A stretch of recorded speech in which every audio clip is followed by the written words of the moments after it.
Welcome to the What Happens Next YouTube channel. What we're aiming to do with this channel is share content designed to make sure that you're supported through whatever's next in your life. And we'd love to continue to do that. I've got a favour to ask today, and what I'd ask you to do is just subscribe.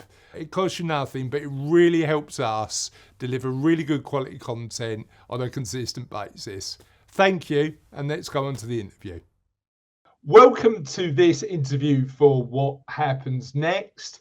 I'm your host, Chris Dames, and What Happens Next is the channel, as you probably know if you've seen a few of our videos, dedicated to really exploring with a bit of nuance the areas that you need to think about if you're in your 50s and 60s and you're thinking about change in your life.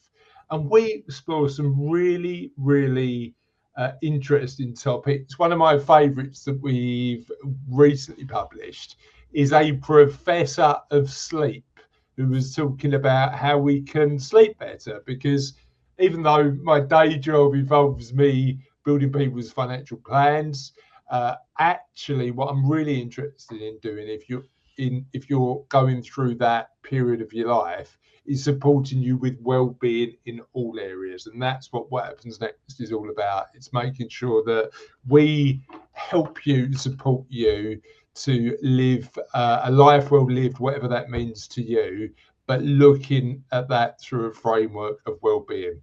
And there's a few ways that we can help for free, for no cost to you.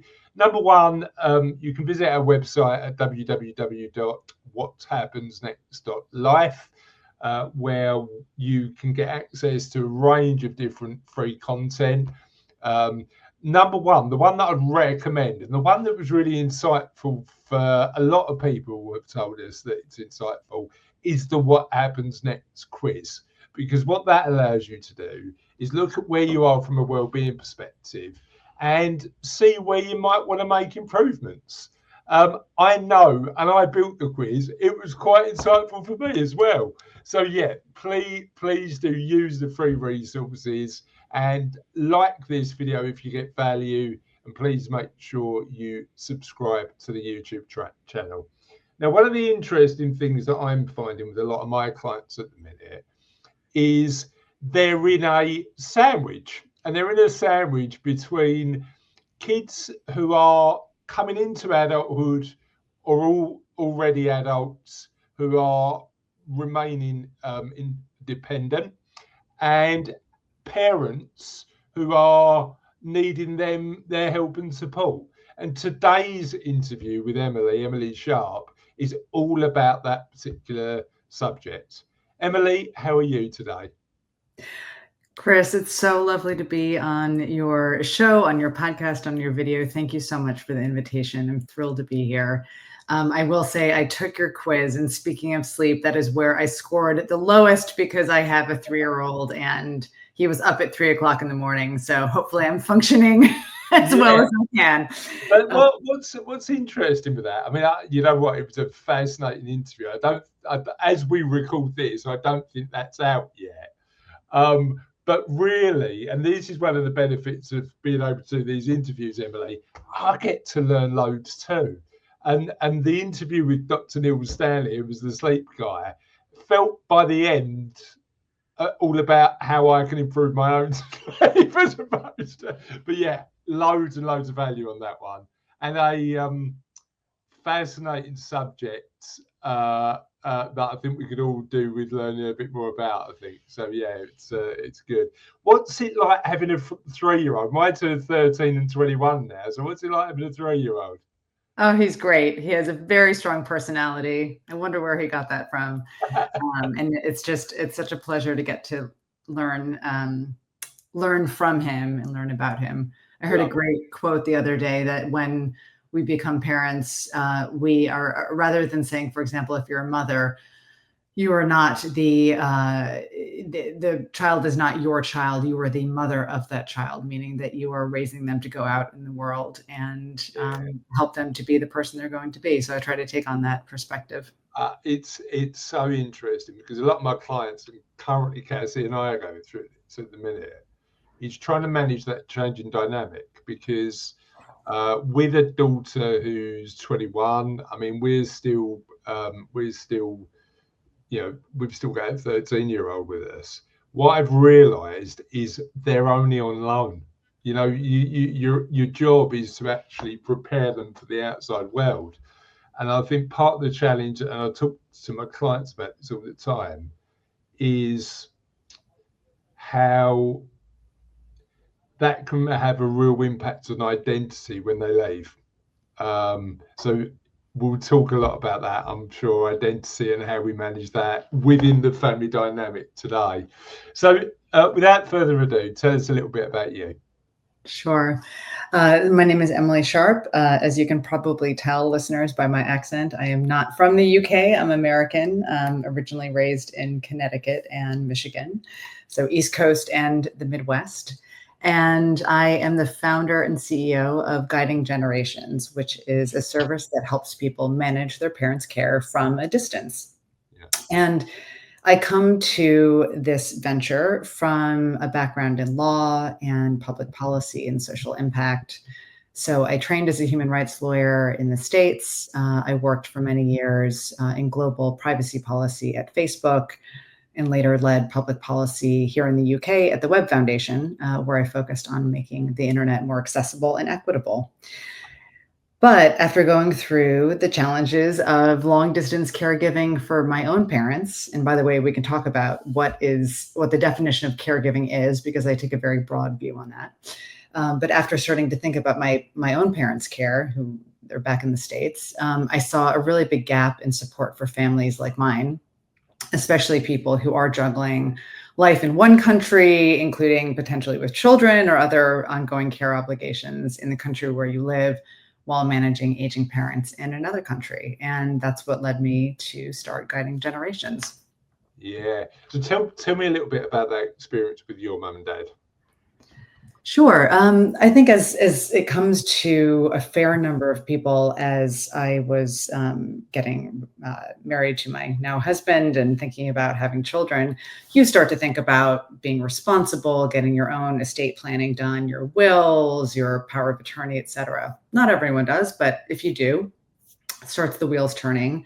Yeah. And you start to think about your own legacy, caring for your own children, and then you start to think about your own parents. And at the same time, you might see your parents in need of a bit more support. And I think especially when you do live so far away, many time zones, a lot of administrative hurdles, which I'll talk about later in connecting with your parents who live abroad. By necessity, you have to plan ahead and you have to think about these things in advance. I also happen to be a type A planner sort of person. So and being a lawyer by background, I think about consequences. I think about what happens if you don't plan in advance. And as much as I like to plan, I put the question to myself, Emily, if something were to happen to mom or dad, do you actually have their neighbor's contact information? Yeah. Do you know the list of medications they're on? They have a will, but actually, do you know where original copies are? All of these, certainly, this is not to precipitate a crisis or think about worst case scenario, but two things are certain in life, right? Death and taxes. And we do have to think about them. Not everyone does. My mind was working in that way. Yeah. And so when I thought about how to have these conversations with my parents, I'm very lucky that we have a pretty direct communication style in my family. Not everyone does. We do. And so I said to my mom and dad, let's talk about it. So I flew home about 2 years ago, sat down around the kitchen table with them and my brother. And in about 3 days, we went from soup to nuts: financial planning, estate planning, broad questions like, if something were to happen to you, mom, dad, where would you want to live? Do you want to come live with one of us? Do you want to age in place at home? What does quality of life look like to you in the next 10 to 15 years? And how can we do what we can to support you in living the best quality life? So we were able to have those conversations. But as I was doing research to prepare for this trip, there wasn't the type of information and the support, especially not collated in one place, that I would have liked to see. Yeah, no, and building that's been really, I know that building that and building the framework so you can support people has been part of what you've been doing more recently. Now, you mentioned something really interesting earlier about a broad definition of looking after parents and a broad. Talk to me about what's included in that for you and your mum and dad. Sure. If you ask most people who are what I would define or who are caregivers, if you ask them, do you consider yourself a caregiver? Many of them will say no, especially men, interestingly, especially younger men. I define caregiving as, and many people do, as anything that really touches on support for a loved one or support for someone who needs some help. That could be as kind of theoretically small as checking to make sure that they have their estate planning done, or talking to them about their finances. It doesn't have to be the traditional definition of what we think of sitting by a bedside and administering medicine or changing bed sheets. It certainly includes that, but it can be a much broader definition. So when I think about being a long distance caregiver for my parents, I think about working with them, working alongside them to help ensure I do what I can to make sure they have the best quality of life over the next 10 to 15 years. And I'd imagine long distance then creates its own challenges, right? Because there's some stuff you're not going to be able to do because you're there, because you're not there. Absolutely. How does that fit? And again, we'll talk a little bit about the services you provide in a minute, but in terms of the relationship you've got with mum and dad, does that apply to making sure they've got any care that they actually need on the ground, or is research from afar quite difficult? That's a great question. In the States, well, I'll start with thinking about my parents. Knock on wood, my parents are overall very healthy and well. They're very proactive about their medical care, which is not the case for all older adults. So they go to the doctor, they take care of themselves. So in terms of medical, physical health care, they're doing great. They keep us updated. There's a lot of transparency, a lot of communication, and I really applaud them for that. At some point, they will likely need more care. And so that is something that I'm certainly thinking about putting into place. I'm very lucky that I have a brother who lives 4 hours away by car. And that's something maybe we can talk about later on. For those of us who have siblings, we have a good enough relationship. Thinking about how you split up in an equitable way the caregiving for your parents is really important. And I've actually thought about creating a kind of a bespoke product around sibling summits, how you can work with your siblings to have intentional conversations about supporting your parents, because often, and I found myself doing this with my own brother, you end up having, because you're both busy, he has 2 kids, I have a child, you end up having kind of snippets of text conversations and catching each other on the fly. Oh, mom said this the other day, dad said that. But how can you sit down together as sibling groups and talk through, okay, Susie lives 5 miles away from mom and dad, and she is a nurse. Great. She can go check up on them and do whatever. Bob lives thousands of miles away, but has more financial resources. Maybe he can pay for certain, medical necessities that aren't covered through health insurance. There are many different ways that we can all caregive and help. And I'm lucky that my brother lives close by. He's very practical. He's very responsive. He's also not a planner like I am. So I can help on the planning side of things from a distance, and he can help with the more in-person stuff. I mean that's interesting. We'll explore a little bit about how to support parents where the communication isn't as clear. But it sounds like in your family, you've got this brilliant mix of different skills, but also the ability to communicate about them. What I also love, Emily, is the fact that you say 4 hours isn't that far away. I could probably drive to Manchester or Liverpool in that period of time. So it feels like, 4 hours is just really close. So tell me specifically. So if you've got aging parents who might need some additional care and help, what does Guiding Generations actually do? Sure. So we provide hands-on support for people who are working through the complexities of elder care, especially from a distance. So if you're living away from your elderly parents, we help you plan for, which is very important, and stay on top of their care.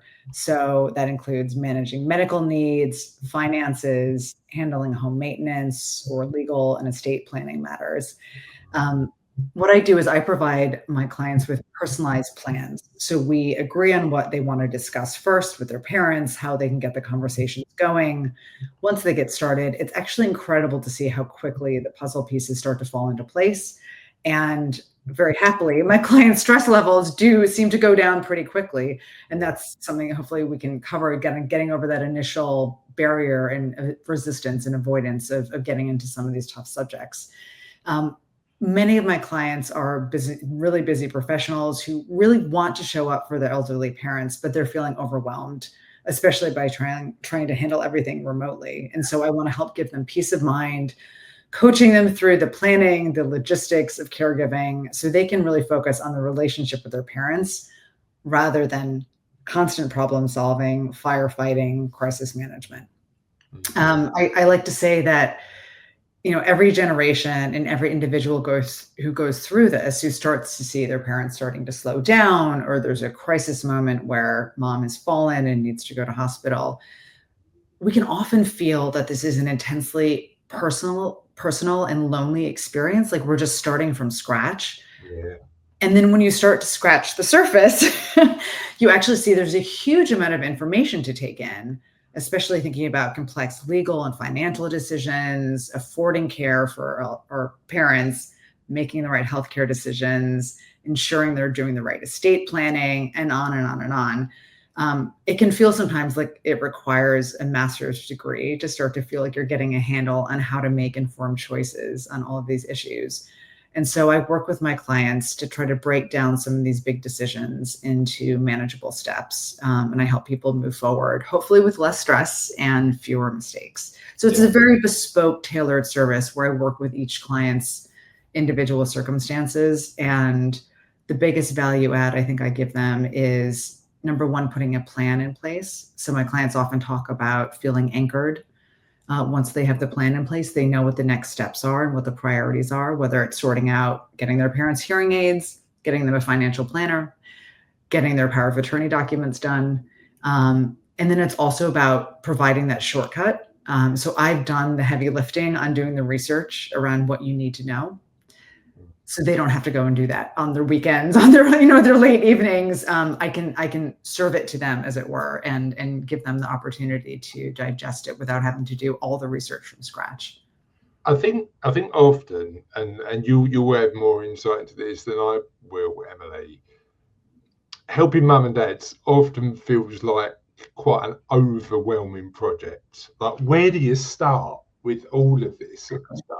So actually breaking it down into bite-sized chunks is really important, because it's just all it is step by step then, isn't it? And do you facilitate the support of taking the action, or is that then given back to the kids or mum and dad to actually take the action as well, or can you support with that too? It's really interesting, Chris. I originally anticipated that I'd be doing more hands-on work and kind of managing that relationship, but the vast majority of my clients have met with me one time, a few times. We've gone through some of the more important topics. I create the personalized plan for them, and it's like the floodgates open in a positive way. Yeah. I have one client who I might talk about her example a bit later. Very bright. She's a lawyer herself. She knows what to do, but she almost needed an accountability partner at her start age. She needed someone to help share the emotional burden and also give her some tips and do the research so she didn't have to. And once we got started, and this is very typical, once we got started, within a week, she sent me an email saying, we've met with his estate attorney. He's finalizing his power of attorney documents. We've looked at retirement communities in Florida for him. He's agreed to do X, Y, and Z. And this is not about controlling or strong-arming parents. It's about working with them. But it was really, that's a great example of how many of my clients have used this as an opportunity to get the ball rolling, because it has been brewing in the back of their minds for weeks, months, years. Well, and they just need permission to get started. Your service isn't unusual, isn't unlike ours in that regard, because sometimes what clients want us for is the nudge. So they want us to make sure that we are, yes, doing the work and helping them, build their financial plan. And it's interesting because this week I've had two elements of the job come to real prominence that I often don't think about. Number one is the nudge. And again, we typically work with fairly affluent, wealthy people who are really good at what they do, and they just need some help getting the basics right sometimes. Like, have you done that will? Have you done that power of attorney? Have you made sure? And the interesting thing, and I've had 3 clients at the moment, and funny enough, we're doing a video for what happens next on this coming up, is, and it sounds weird to say, because who am I to give this, is permission to spend. So we've got 3 clients at the minute who are on the cusp of stopping work. And they've all come in and said, look, can we just clarify that financial plan? Just let's double, triple, and quadruple check to make sure that before I press any button, we're going to be okay. And funny enough, the video that I'm recording next on what happens next is the 3 things you can do to make sure that you're ready to push that button before you do it. So it's a real interesting one. One thing that I'm curious about in terms of the services you provide as well, Emily, is that element of support to provide a degree of independence from the dynamic of the relationship between mum and dad. So how do you find that? Because I'd imagine that because this is your bag and this is what you do, it might be easier for you to have some of those conversations than the kids with mum and dad. Does that turn out to be true or not? My primary goal is to help empower people to have those conversations with their parents, because they have had a lifelong relationship with their parents. And although I'm happy to stick around and support for years, I think realistically, it is about helping my clients build the skills to have those sometimes not as difficult as you would think, conversations with their parents. And so I am happy to support. I'm happy to step in, as it were, and be on the phone, or even identify others who can help facilitate those conversations. So, for example, I have a client who found out her parents are not doing as well financially as she originally had hoped. And so I've been doing research to help identify the right financial professionals who will help have those conversations, but also from a technical perspective. I also encourage clients to think through, are there other people in their parents' lives who could help be part of the conversation? Yeah, so who's in the support? Like an aunt, an uncle, a religious figure in their lives, someone who's trusted, who's competent to help have some of the tougher conversations, especially if it's around philosophical conversations around death, fragility, mortality. But there are often really creative ways of having those conversations that we don't think about until we get some of those suggestions. I think that's a really interesting point you raised there, because we think about often who, and again, I know that I can tell you're a planner, because that document that you very kindly shared with me had loads of stuff that I hadn't thought about. But the interesting element is who's on your team to help mum and dad that isn't a professional, but might be a member of the community, and might be, because that can all add a lot of value. But I'd imagine that the process of going through this is a challenging one. As you say, it involves some difficult conversations. So tell me a little bit about the other challenges. Adult children, clients like mine, and people in their 50s and 60s with mum and dad getting a bit older, the challenges they face when supporting their aging parents, particularly when there's a distance involved? Sure. I mean, frankly, I think one of the hardest things is people. I think this somewhat answers your question, but people wait until there's a crisis. Yeah. And that is a really hard time to make level-headed decisions about what to do next. Because as we know, all the research, all the psychological studies show us that when our brain is under stress, we don't make the best decisions.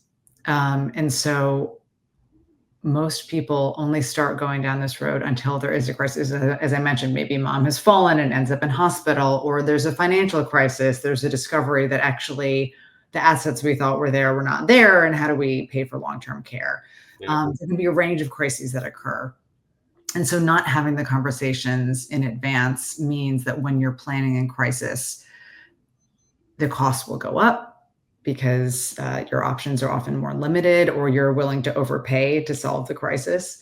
There's obviously incredible stress. It can upend many aspects of your life. So honestly, one of the biggest challenges is waiting until there's a crisis. And why do we wait? Because these topics are inherently hard. And they're also inherent to the aging process. We can't avoid them. Issues around frailty, death, money, property, family dynamics. These are inherently hard conversations to have. So the biggest challenge that most people face is just initiating the conversation. So topics that I talked about in the beginning, conversations I had with my parents. So mom and dad, do you prefer to age here at home, or are you open to looking at other options? What does quality of life look like for you in the next few years? If something were to happen to you and you can't make medical decisions for yourselves, who do you want to make those decisions on your behalf? We need to talk about your driving. That's a big one.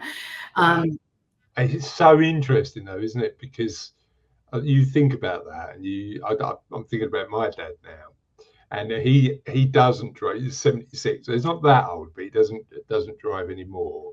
But for him, driving equaled independence. And there's a real identity connection between that change in ability and capability to the person you're starting to become. And it's emotional, right? It's not only a logical conversation. It's one of these things where, so here's what I'm curious about, because these are all really important points. But starting that conversation is the bit that's, as you, I can't remember the quote, but it's that element. No, it's the Atomic Habits guy who's got a really great quote that talks about the hardest part of doing a workout is actually getting your trainers on and going to the gym, right? Absolutely. So what's our version of getting our trainers on and going to the gym when we're starting this conversation with our parents? What do we need to start with? I will answer that. And I want to preface it just by acknowledging that we are not taught how to have these conversations. Just as people who are aging are not really taught to have an emotional connection with that aging process and what it means for them to go through the process, we're also not taught how to have those conversations with our parents, and aging parents are not taught how to have conversations with their adult children. As the mother of a young child right now, I'm absolutely bombarded with mostly high quality resources around child development and how to connect with your toddler and what a tantrum really means and how to develop a secure attachment. All very, very important. We are not given the equivalent education. It's true. To have these conversations with our aging parents or with any older adults who are going through themselves this very complex physical, cognitive, emotional change of aging. Yeah. So how do we start to have these conversations? Resistance is completely normal. No one likes to talk about these topics: aging, money, what happens if they get sick. There's fear and denial about aging and mortality. There are cultural taboos talking about death, especially in pronounced in certain cultures in particular. Big sensitivity around role inversion, right? Parent, child. there's overwhelm, there's complexity. The key, the number one thing that I say to people is start small and start early. Instead of saving it all up for a big, we need to talk conversation, try to bring it up in smaller chunks. Know that this is going to take probably many conversations, and that's okay, because actually we want to develop the muscle, the skill set of having these conversations woven into the fabric of our lives, that we want to be able to have a fluid conversation over time. So it's okay. Start small, start early. I want to first actually start. I want to talk by. I'm going to start by talking about the when. So when to have and when not to have conversations. Then I'll get into the how. Number one, when everyone ideally is relaxed and emotions aren't running high. Before a crisis hits, as I mentioned earlier. So if you can, before a crisis hits, ideally. Interestingly, not during the holidays, which can pose extra problems for people who live far away from their parents, because often that's the only time that we are around our parents. It's Christmas, Easter, in the US, Thanksgiving, or other kind of holiday moments. That's a time when, frankly, we want to be making memories. We want to be relaxing. There are often kids or other family members around. It's not an ideal time. If it's your only time, go for it. But if it's if you can find other times, try to do that. Yeah. Sometimes it's helpful to speak after a life event. So it could be another relative who's passed or a family friend who's passed, and in a gentle and organic way to try to use that as an opportunity to open the conversation. I also talk about targeting the right time of day. As people start to age, we typically have more energy in the morning than in the afternoon. And so trying to target kind of a post-breakfast conversation can be a useful time. Yeah. And so, the thing that has worked best for me and my family, especially being at a distance, is starting to keep open lines of communication. And by that, I mean scheduling weekly or monthly calls. So my mom and I now have a weekly call on the calendar, and I try to respect it like as if it were a business meeting. It used to be Tuesdays. We're moving it now to Thursdays. Thursdays, 4:00 my time. We have that time scheduled. Whatever we need to talk about. Sometimes I talk about my business. She talks about her work, but it could be a range of topics, and just getting that kind of touch point that just allows the space for your parents and you to bring up what you want to bring up. That can be a really, really useful around the when. I'll pause there. I have some more ideas on the how, but I'll pause there to see if you have any questions. No, I love that. I love that. One thing that springs to mind is that conversation about a life well lived, because in that generation, like in that sort of age group, my clients are in their 50s and 60s typically, and we've got clients who are older in their 70s and 80s.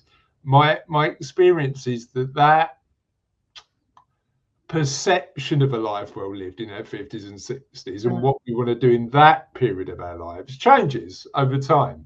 So talk to me about your experience of working with clients and having conversations with your own mum and dad about what that looks like for them, and how did you get to a point where you understood that?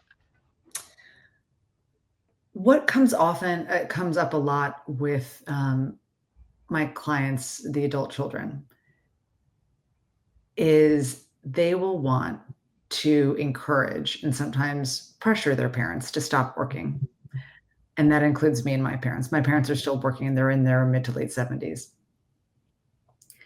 I've had clients who've said, my parents have been operating this restaurant and they work 6 or 7 days a week. I just want them to be able to stop and retire.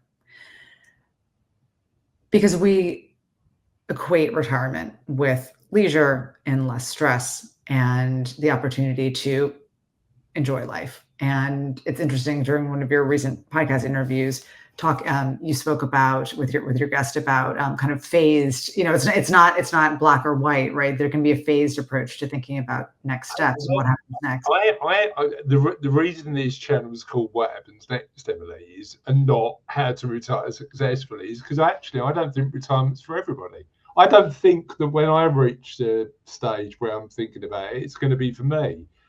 I think what we probably need to do, and I'd love your thoughts on this, is just have more nuanced conversations.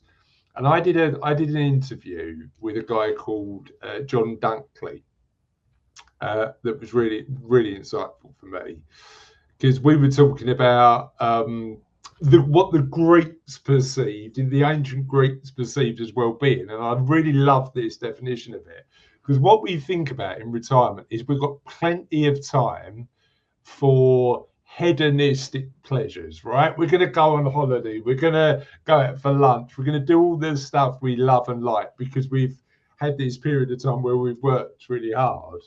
But actually, as humans, we've got three main areas of well-being that we need to feel. Hedonism, I'm going to really butcher the Greek on this one, Emily. I'm so bad. Eudaimonism, which is all about sense of purpose, getting up. What do we do when we get up in the morning? And then chaironic well-being, which is all about what gives us awe. What we ignore sometimes when we encourage our parents, or we're thinking about just stopping dead, is where do we get the middle bit? Where do we get the eudaimotic well-being? What do you think? Well, so that's exactly the tension that often arises. Adult children believe they're being well-meaning by encouraging or pressuring their parents to stop working. But for many people, especially in the baby boomer generation, and many of my clients have baby boomer parents, not their entire identity, but a good chunk of their identity is wrapped up in their work and their career and their professional identities. So if they were to stop, they will not know who they are anymore. I think that's an overstatement, but I think to your point about what is their purpose? What will they get up and do every day? I've asked my father this. I hope he doesn't mind that I share, but I asked him when I flew home 2 years ago and sat around the kitchen table, Dad, what would you do if you weren't working? And his initial reaction was, I don't know. Of course, then further in the conversation, we get to all of the projects he'd like to do at home. He's a big DIY, tinkerer, and loves fixing things and creating projects. So he would absolutely have plenty to do. I think my point, and the point that many people are trying to get at, is I would like for you to get to a place where you have choice and independence around how much you'd like to work. So maybe you still work. Maybe it's a blend. So you work 3 days a week or 2 days a week, but then you have a day a week to see your grandchildren. You have a day a week to pursue a hobby or some other interest. So it's about actually encouraging choice and independence rather than having to still show up 9 to 5 every day and not having the space for those other aspects of your identity and your personality. And this is what fascinates me about this stuff, because the way that you approached it with your dad is from a position of curiosity instead of a position of I know best.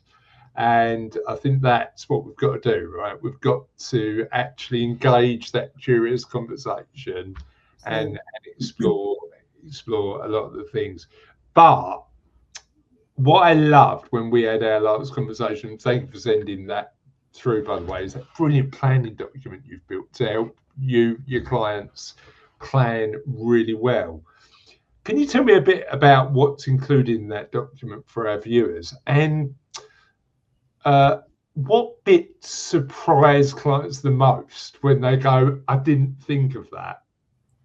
Absolutely. So Chris, you're referring to what I call my ultimate aging parent checklist and planner. And I'm actually, as I mentioned to you, I'm in the process of turning it into a digital product so people can go through and fill it out online. And this is just between the client and myself. So it's a private document, but it's a way of making it a bit easier to fill out and go through. It covers what I hope is a pretty comprehensive set of topics. So it ranges from finances, estate planning, medical planning, healthcare planning, et cetera. But I think there are a number of other topics that people don't always think about. And again, I think we avoid it because these topics in particular touch on, well, similar to estate planning, these are legacy topics. So thinking about if something bad were to happen, do you have these things in place? For example, passwords and online accounts. We all have so many passwords these days. on our phones, we have our passcode, we have our email passwords, we have passwords for, for our medical portals, our bank accounts, et cetera. And for those who bank online, and not having access to some of that information, there are other routes to get that information through power of attorney or other methods, but it can make it much harder if you don't have the password. So getting those in order in a way that is equally secure, right? So not sending them over email, and find there are digital vaults that you can use to share information like that, but that can be a huge one. Oftentimes, at least having the phone passcode can help, because that can be a portal to many things. These seem like small things, but these actually can be, going back to the question around how you start the conversation. The next things I'm going to mention can be useful, low-hanging fruit to get into some of the bigger topics. So my parents, for example, are big pet people. They have 2 beloved dogs. So if your parents are the same, you might say, gosh, if Fluffy ever needed some extra care, if you were kind of away for a few days, or maybe just incapacitated or in hospital, choose the right wording, and Fluffy needed help, just remind me kind of how much food does she eat in the morning, who's the vet, kind of use that low-hanging fruit before you get to the much bigger conversations. You can equally talk about who mows the lawn, who has a spare key, some of those smaller topics that again can start to open up the scarier topics that we often avoid. And it's interesting, for our Savello clients, we've actually got a digital vault we provide as part of the service, because we recognize how important having that, what I want the kids of our clients to do if anything happens to them is just phone us, so that we can act then as that resource to go, here's what you need to consider, here's what you need to do, and here's what you need to look at. I've got to tell you this story, Emily. My dad has got a parrot. So he's got a dog, and he's a big hulking guy from East London who used to work in the docks all of his life, and he's got the tiniest dog in the world. It looks a bit strange, I've got to be honest, but he's also got this parrot. And parrots, apparently, I don't know a lot about them, live for quite a long time. And last time we were over there, he said, well, I've been thinking about this, Chris, and who's going to look after my parrot? Before he said the word parrot, my wife, Cassie, went, definitely not. But it's interesting, isn't it? Because you look at that with that nuance, and how many things worry our parents that they go, oh, what would happen to Fluffy or my dad's, if something happened, where actually you could really think about that. The other bit that I love, and I know you're a planner because I do this, and I spend all my days planning. I'm a natural optimist in life. I've been really fortunate to do what I do. I live very optimistically. I always think the best in people. But actually, professionally, I'm a real pragmatist. Mm-hmm. So what we do when we build clients' plans is we prepare for the best, and then plan for the worst. So it's like all of those what ifs. What if this goes wrong? What if that goes wrong? And then look at the actions we can take to mitigate if that stuff happens. Yeah. That's what you're doing with your service, right? You're looking at that. Well, look, if everything goes great, and some things are going to be inevitable and we need to plan for, but actually, what do we need to think about so that we're fully prepared in an effort, I think, to make it less stressful when it does occur. Absolutely. That's where my head is at with that. So I've told a story not related to financial planning, but about my dad's parrot. What I'd like for you to do is share a story about the work that you've done with clients and how it's had a positive impact on their lives. Sure. There are 2 in particular I wanted to mention. The first is actually a very positive story. And again, it kind of echoes this opening the floodgates opportunity that even initiating the conversation can have. So working with a client, parents are separated, but still kind of have a lot of financial and healthcare overlap. There's still those connections. And her mother is an indirect communicator, will not have these conversations. She's tried, very, very difficult to have some of these conversations. Very much kind of, closing her ears, head in the sand, doesn't want to talk about it. And so my client was really struggling with, how do she said, I am at max capacity. I have a child, I have a job, we're moving. If something happens to my parents and I'm not prepared, I think it's going to be over the top for me. I need to have these conversations. So she was really panicking. What's the kind of emergency plan? How do I help my parents? But not getting anywhere with her mother.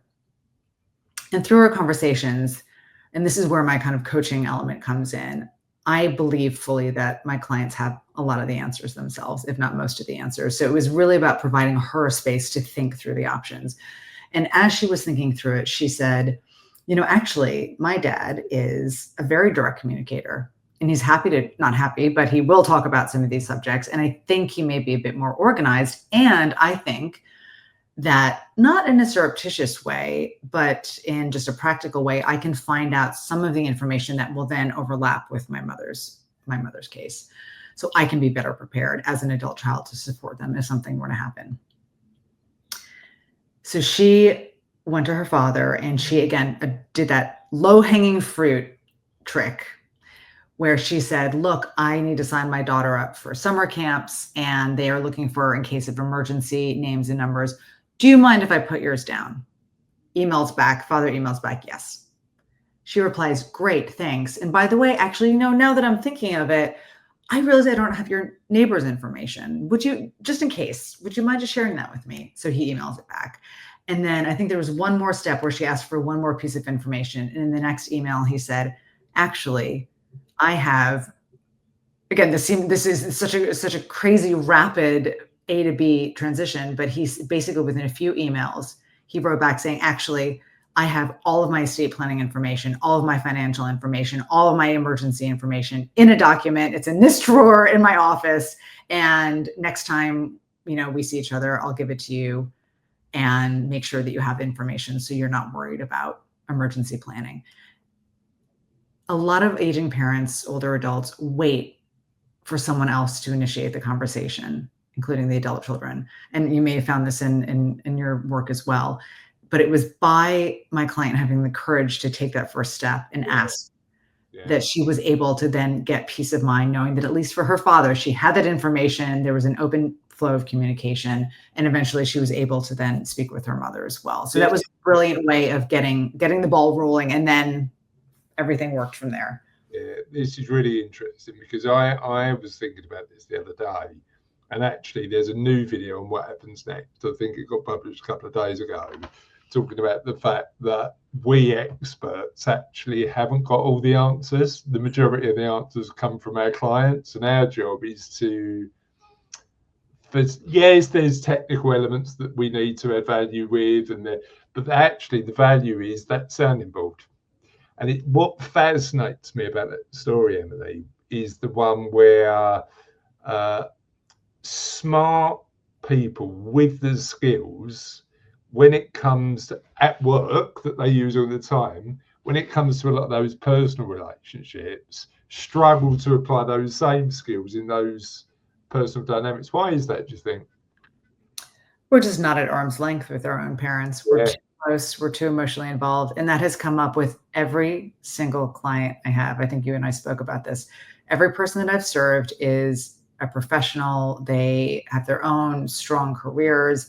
If I ask them to do this research and support someone else, I have no doubt to do it. It's not rocket science. Takes a certain blend of skills, but they could do it. But I've had clients ask for help on things where I've had to kind of double check their ask, because it seems so simple and straightforward, but they can't bring themselves to do it. They find it hard, and that's fine. That's what I'm here for. I'm here to help. But it is really incredible when you see how difficult it is when it's your own parents. And that includes me. I struggle with, with how to communicate with my parents sometimes and how to take things forward. This is hard because these are decades of family dynamics built up. Yeah, absolutely. So talk to me a little bit about the first, what was really interesting is you talked about the low hanging fruit. So give me 3 other low-hanging fruits that might help you start a conversation with my dad, or help our viewers start conversations with their parents. Sure. So I also mentioned using a life event. It doesn't just have to be about someone passing away. It could be the birth of a grandchild. It could be a graduation. It could be something that kind of spurs that sense of legacy or next steps. Using that as an opportunity to open up kind of bigger conversations. Good question then. What are your thoughts? Because when you were mentioning it earlier on, you're right. Often it's at that point where there's a crisis that you start to think about stuff. Now, the interesting thing for me, when I'm thinking about planning and supporting some of our multi-generational clients, we look after mum and dad, and we look after the kids, and we look after the grandkids, typically. The more time we've got, the better we can plan. Mm-hmm. Particularly when it comes to inheritance tax and estate planning and things like that. I think the interesting thing, as you mentioned, when there's a crisis point and emotions are high, often, as you say, we don't make the best decisions in the world. So if somebody came to you and said, mum's had a fall, or would you recommend a period of just focus on mama having a fall and then plan? Or how would you manage that? It's an interesting one, isn't it? Yeah, it's a good question. I'm a firm believer in don't let a crisis go to waste. So, for example, I worked with a client where a mother who was progressing quite quickly with her Alzheimer's, then had a fall, broke her arm, and that did allow the adult children, the sibling group, to really kind of push a bit harder on the conversation around it's not suitable for you to live at home anymore, and we really need to move forward. So there are opportunities where it's not about being opportunistic in a negative way, but it's about out of genuine care and love saying, okay, this has happened, and this is really evidence that we just need to move forward with making this decision about where's a suitable place for you to live. In other circumstances, yes, let the the immediate crisis subside and then address it later on. I think that's right. But I think it's interesting because that sense of knowing that most people won't act until there is a crisis or that sense of urgency. You can also manufacture urgency. Again, this is not about being diabolical. It's about trying to be thoughtful and strategic. So, for example, if your parent is going to have joint surgery and knee replacement, hip replacement, the recovery period isn't fun, but this is pretty straightforward surgery that most people do very well and they come out. If you want to, you could say, look, you're going to be under general anesthesia. The hospital, at least in the States, will often ask you to fill out advanced directives, medical directives, if something were to happen, who can make medical decisions.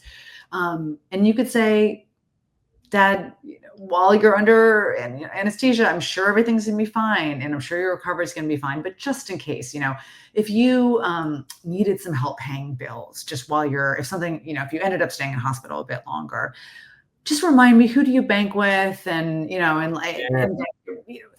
it could be a number of things that you could use that as an opportunity. And again, this is not about getting access to money. It's not about doing anything diabolical. It's about using it as an opportunity. And supporting and using that as an inflection point for a conversation that is about doing the right thing. Absolutely. Still I'm not trying to be silly about this because it can feel very real. Political situations, political upheaval can certainly make people think about their finances, stability, making sure that you have things in order. So that can be another opportunity to have conversations. Yeah, and I think anything that's going to spark a planning conversation, as you say, is definitely worth doing. Emily, I've loved chatting today, and I've learned a lot about you, a lot about the conversation. I've overshared about my dad's pets. We've done everything today. Tell us a little bit about where people can find out more about you. Sure. So the best thing to do is go to my website, which is www.guidinggenerations.co. There's no M on the end. So Guiding Generations, it's a lot of G's. And go ahead and click the Book Now button. And I am very happy to offer complimentary initial consultations to see if it would be the right fit. Or email me at emily@guidinggenerations.co. I'm happy to speak to everyone and see if I'm not the right person. There are a number of other professionals in this field, especially those who focus a bit more locally. I'd be happy to put you in touch with. What is, so I understand, what is the right fit and what would not be the right fit for a client of yours? I am honestly happy to help as many people as I can. I do tend to specialize in long distance caregiving because, again, some of the hurdles that we discussed. There are people who are very well versed in the intricacies and technicalities of planning for care in the UK, where I'm not as well versed. And so I'm happy to put you in touch with some of those professionals who do that. Perfect. Thank you so much for joining us. I've really enjoyed the conversation, and thank you for watching. I hope that's been useful. It's certainly been useful for me. Have a lovely day, and we'll see you on What Happens Next soon.